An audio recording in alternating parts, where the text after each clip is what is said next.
Xalqimizda non aziz deyiladi. Bu bilan yo'qchilikni ko'rgan, borda ham, yo'qda ham qanoat qilgan ota-bobolarimiz nonning azizligi. U rizq manbai, uni uvol va isrof qilmaslik kerakligini uqtirib kelishadi. Shu jihatdan xalqimizda nonga nisbatan shunchaki yemak emas, uning qadrli ekani va uvoli ham borligi haqida tushuncha shakllangan.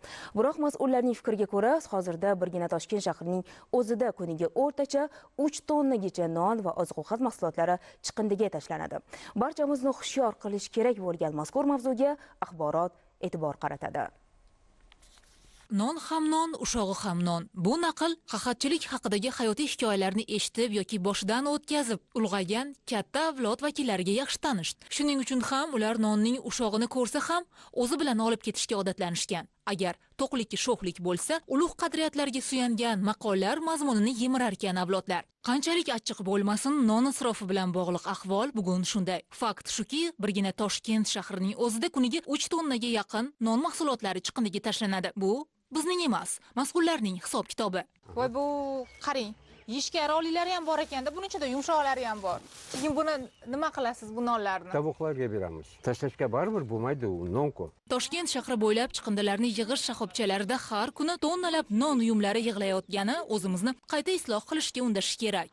Toshkent shahrida bir kunda 2-2,5 tonna non mahsulotlari chiqindiga tashlanadi. Ba'zi bir aholimiz chiqindilar bilan birga ham non mahsulotlarini olib chiqib turib, chiqindi konteynerlariga solishadi. Toshkent shahar maxsus trans ishlab chiqarish boshqarmasi davlat korxonasi xodimlari chiqindiga yig'ilgan nonlarni qayta ishlab bo'lmasligini aytishmoqda. Kamiga bu aziz ne'mat alohida qutiga emas, palapartish tashlab ketilayotgani achinarli. Boz ustiga barakani ham qochiryapti.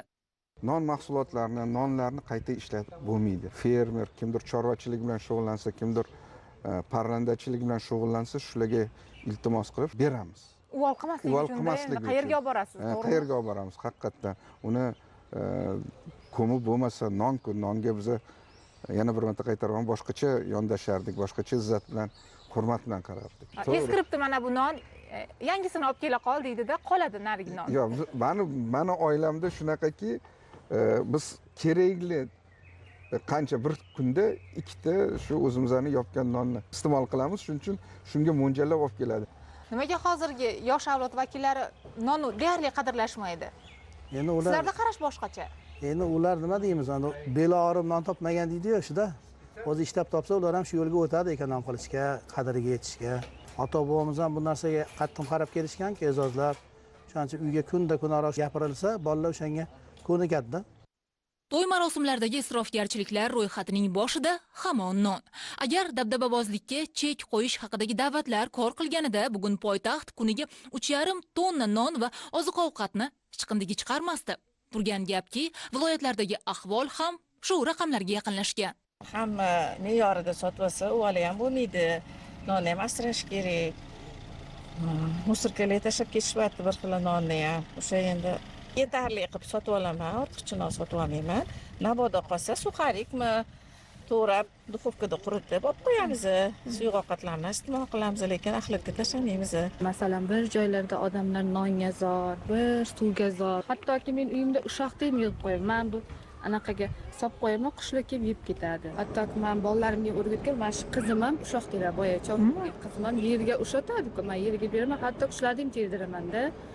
Ayniqsa ovqatlanish shoxobchalarida non uvol. Isrofgar bu yerda faqat iste'molchining o'zigina emas. Xaridor tamadduxonaga kirib, xo'randa bo'lmasa-da, bir boshiga mahsulotning yarmini sotib olishga to'g'ri keladi. Rizqini o'zi bilan olib ketish ko'pchilikka biroz uyatligidan isrof ustiga yana isrof. 31 dekabr kuni biz shoxobchalarni aylanib yurganimizda bir narsani guvohi bo'ldik. Umumiy ovqatlantirish va non sotuv do'konlarida muddati o'tib qolgan nonlarni kelib turib shundoq konteynerlarni ichiga to'ldirib tashlab ketishgan. Butunligicha shu salofanda o'ralgan, butunligicha bo'lka nonlar ham bor edi, yopgan nonlar, buluchkalar, non mahsulotlari edi-da. Shuni ko'rganimda juda achinib, juda bo'ldi, menga ko'zimdan yoshlar ham chiqib ketdi. O'zi barakani uzoqdan qidirmaslik kerak. Farovonlik tejamkorlikda ham. Demak, jamoatchilikning ijtimoiy faolligi, iste'molchining isrofgarchilik tushunchasiga o'zini daxldor bilishi, keksalarning esa nonni uvol qilma deb quloqni cho'zib qo'yishi faqat yaxshilikka.